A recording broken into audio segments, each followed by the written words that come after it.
ಬೇರೆ ಉಳಿದಂಥ ಈ ನಮ್ಮ ಅನುಯಾಯಿಗಳಂಥ ನಮ್ಮ ಲಕ್ಷ್ಮಣ ಸವದಿ ಇವತ್ತು ಕಾಂಗ್ರೆಸ್ಸಿಗೆ ಒಂದು ಏನಪ್ಪ ಅಂತಂದ್ರೆ ಬೆಳಗಾವಿಯಲ್ಲಿ ನೆಲೆ ಕೊಡುವಂಥದ್ದು. ಜಾರಕಿಹೊಳಿ ಸಹೋದರು ಅಥವಾ ಸತೀಶ್ ಆಗಿರ್ಬೋದು ಅಥವಾ ನಮ್ಮ ಇವರಾಗಿರ್ಬೋದು ಇವತ್ತು ಕಾಂಗ್ರೆಸ್ನಲ್ಲಿ ಒಂದು ಬಲಿಷ್ಠ ನಾಯಕರಪ್ಪ ಅನ್ನುವಂಥ ಸ್ಥಿತಿಯಲ್ಲಿದ್ದಾರೆ. ಹೀಗಾಗಿ ಮುಂಬರುವ BDCC ಬ್ಯಾಂಕ್ನಲ್ಲಿ ಲಕ್ಷ್ಮಣ ಸವದಿಯವರ ಪಾತ್ರ ಭಾಳ ದೊಡ್ಡದಾಗಿ ಇಲ್ಲಿ ಹೊರಹೊಮ್ಮಬಹುದು. ಯಾರ ಪರನೂ ಗೊತ್ತಿಲ್ಲ, ಅದು ಜಾರಕಿಹೊಳಿ ಪರನೂ ಆಗಿರ್ಬೋದು, ಇಲ್ಲ ತಮ್ಮದು ಸ್ವಂತ ವ್ಯಕ್ತಿತ್ವವನ್ನು ಬೆಳೆಸ್ಕೊಂಡು ಅದು ತಮ್ಮ ಹಿಡಿತಕ್ಕೆ ತಿಳ್ಕೊಳ್ಳೋಂಥ ಪ್ರಯತ್ನ ಆಗಿರ್ಬೋದು. ಈಗಿನ ಮಟ್ಟಿಗಂತೂ ಜಾರಕಿಹೊಳಿ ಸಪೋರ್ಟ್ ಮಾಡಿ ಹೊರಟಿದ್ದಾರೆ. ಒಂದು ರೀತಿಯಿಂದ ಅವ್ರಿಗೆ ಕಾಂಪ್ರಮೈಸ್ ಅದ, ಹೊಂದಾಣಿಕೆ ಇದೆ ಅಂತ ಅನ್ಬೋದೇನೋ. ಬಟ್ ರಾಜಕೀಯ ಸ್ಥಿತಿ ಯಾವ ಸಂದರ್ಭದಲ್ಲಿ ಯಾವ ರೀತಿ ಹೊರಡ್ತದೆ ಗೊತ್ತಿಲ್ಲ.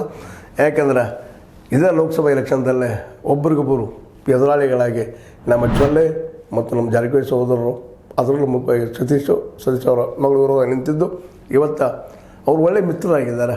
ಹೀಗೆ ಈ ರಾಜಕೀಯದ ಏನು ಬೇಕಾದ್ರೂ ಸಂಭವಿಸ್ಬೋದು, ಅದು ಈ BDCC ಎಲೆಕ್ಷನ್ದಲ್ಲ. ಯಾಕಂದರೆ ಇದು ಬೆಳಗಾವಿಯ ಅತ್ಯಂತ ಪ್ರಬಲ ಚುನಾವಣಾ ರಂಗ ಮತ್ತು ಜೊತೆಗೆ ರೈತರಿಗೆ ಮುಟ್ಟುವಂಥ ಒಂದು ಹೋರಾಟ ಅಂತ ಏನಾಗ್ಬೋದು. ನಿಜವಾಗಿಯೂ ನಮ್ಮ ಲಕ್ಷ್ಮಣ ಸವದಿಯವರು ಜಾರಕಿಹೊಳಿ ಸಹೋದರ ಜೊತೆ ಗುರುತಿಸ್ಕೊಳ್ಬೋದಾ ಅಥವಾ ತಟಸ್ಥಮನ ಆಗ್ಬೋದಾ, ಏನಾಗ್ಬೋದು? ಇವತ್ತಂತೆ ಅವ್ರ ಪರ ಕಾಣ್ತಾ ಇದ್ದಾರೆ, ಬಟ್ ಅಂತರದಲ್ಲಿ ತಟಸ್ಥ ಆಗಿದ್ದಾರೆ ಅನ್ನೋದು. ಯಾಕೆಂತಂದ್ರೆ ಈಗಾಗಲೇ ಕುಮಟಳ್ಳಿ ಇವರು ಎದುರಾಳಿ ರಮೇಶ್ ಜಾರಕಿಹೊಳಿ ಜೊತೆ ಹೆಚ್ಚಾಗಿ ಕಾಣಿಸ್ಕೊಳ್ಳೋದ್ರಿಂದಾಗಿ ಇವರು ಅಲ್ಲಿ ತಟಸ್ಥ ನೀತಿಯನ್ನು ಅನುಭವಿಸಬಹುದು ಅಥವಾ ತಟಸ್ಥ ನೀತಿಯಿಂದ ಮುಂದುವರಿಬಹುದು ಅಂತ ಒಂದು ಲೆಕ್ಕ.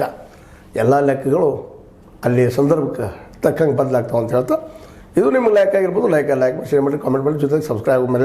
60 ನ್ಯೂಸ್ ಅರ್ಥ ಸೀತಾರಾಮ್ ಇದು ಸತ್ಯದ ಕೈಗಳಲ್ಲಿ ವಂದನೆಗಳು.